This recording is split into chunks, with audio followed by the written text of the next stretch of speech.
Bakışlarımdan utanma, utanma. Çekindiğini biliyorum. Söylemeni istiyorum. Seviyorum deliler gibi.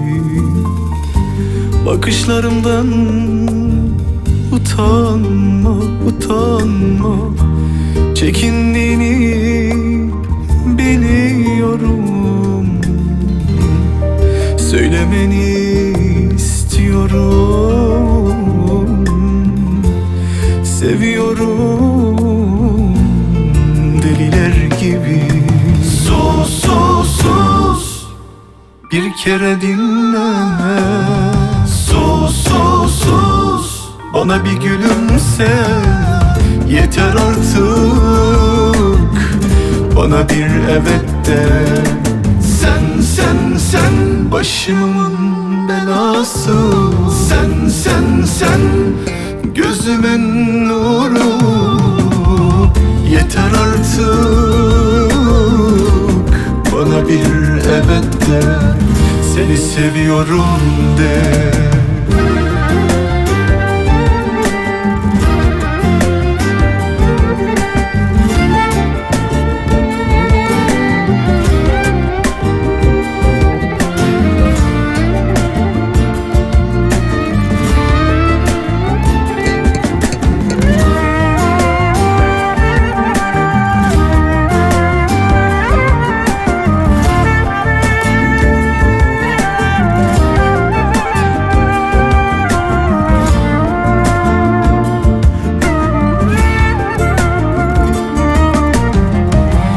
Yollarımız uzak olsa bile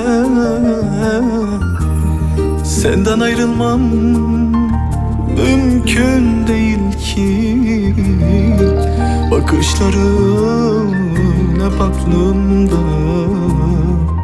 Seviyorum deliler gibi. Yollarımız uzak olsa bile senden ayrılmam mümkün değil ki. Bakışların hep aklımda. Seviyorum deliler gibi.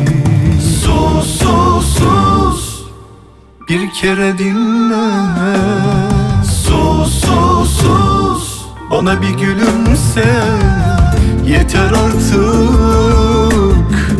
bana bir evet de. Sen, sen, sen başımın belası. Sen, sen, sen gözümün nuru. Yeter artık, bana bir evet de. Seni seviyorum de.